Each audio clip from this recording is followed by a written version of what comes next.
Muvaffaqiyatga yetishlik uchun 3 bosqich bor.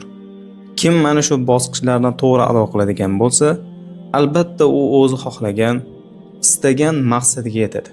Va yana bu bosqichlarning ahamiyati oddiy bir jumla emasligiga ishora qilamanki, bu Rasululloh sollallohu alayhi va sallamdan ummatga berilgan tavsiyadir. Qandaydir motivator yo psixologning so'zi emas, balki olamlarning Robbisi insonlarga rahmat qilib yuborgan Rasululloh sollallohu alayhi va sallamning so'zlaridir.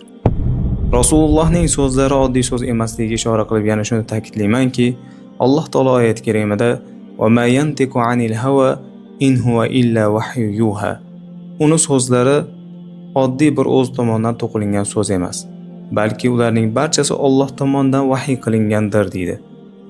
U hadisning mazmuni nima? Abu Hurayra radhiyallohu anhu dan rivoyat qilingan hadisda Rasululloh al-mu'minul qawiy khayrun va ahabbu ila Alloh min al-mu'minid da'if. Kuchli mu'min zaif mu'mindan ko'ra Alloh taologa yaxshiroq va suyukliroqdir. Va fi kullin khayr, lekin har birida albatta yaxshilik bor.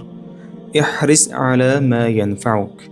Birinchi qoida: o'zingga manfaati tegadigan, o'zingga manfaatli deb bilgan narsanga haris bo'l. Siz bir ilmga kirishmoqchi bo'ldingizmi? Ana shu ilmga juda ham haris bo'ling. Shunaqangi haris bo'lingki, unga hech ham to'ymang.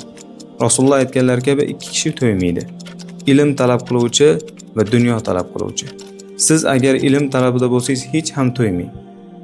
Donishmandlardan biridan so'ralinganda siz bu darajaga qanday erishdingiz degan vaqtda aytgan ekanki, cho'chqani ochko'zligi kabi ilmga ochko'zlik bilan va eshakni to'xtovsiz ishlash kabi ustunda mehnat qilib ishlashlik bilan va Alloh taolodan so'rashlik bilan degan ekan.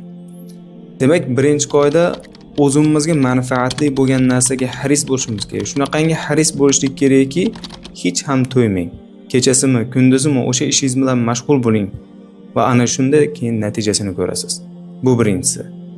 Ikkinchi qoida vasta'in billah va la ta'jiz. Alloh taolodan yordam so'rang. Siz bu ishlaringizda o'zingizga suyanib qolmang. O'zingizning kuch-quvvatingizga, davlatingizga, fahmingizga, zehningizga umuman suyanib qolmang. Bas kim Allohdan boshqaga suyanuvchi bo'ladigan bo'lsa, Alloh uni o'sha bilan tashlab qo'yadi. Natijada uni oqibat faqat o'ziga zarar bo'lib kelib chiqadi. Shuning uchun mana shu ishlaringizda, barcha ishlaringizda bir til o'rganyapsizmi, ilmga kirishyapsizmi, yo birki dunyoviy bir ishni joriy qilib uni orqasidan manfaat ko'zlab oila ro'zg'or tebrashlikni qasd qilyapsizmi? Demak, birinchisi manfaatli narsa bo'lgani uchun haris bo'lasiz, ikkinchisi Alloh taoladan yordam so'raysiz. Zero la havla va la quvvata illa billah. Kuch-quvvat faqat Alloh taolodandir. Uchinchi qoida nima, ey birodarim? Uchinchi qoida va la ta'jiz. Ojiz bo'lmang. O'xshamayapti-yu, bo'lmayapti-yu deb orqa o'girib qaytib ketvormang.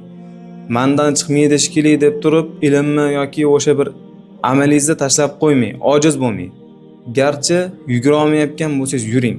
Yura olmayotgan bo'lsangiz emgachaylab bo'lsa ham bu yo'lda harakat qiling. Albatta inshaalloh ana shu natijaga erishasiz. Sizga mana shu yo'lda u ilmmi, amal yo'lidami biror bir musibat yetadigan bo'lsa, men falon qilganimda falon bo'ladi demang. Lekin Allohning qadari ekan, Alloh nimani xohlasa shu bo'ladi deng. Chunki agar bunday bo'lganda bunday bo'lardi deyishlik shaytonning amali eshigini ochadi dedilar.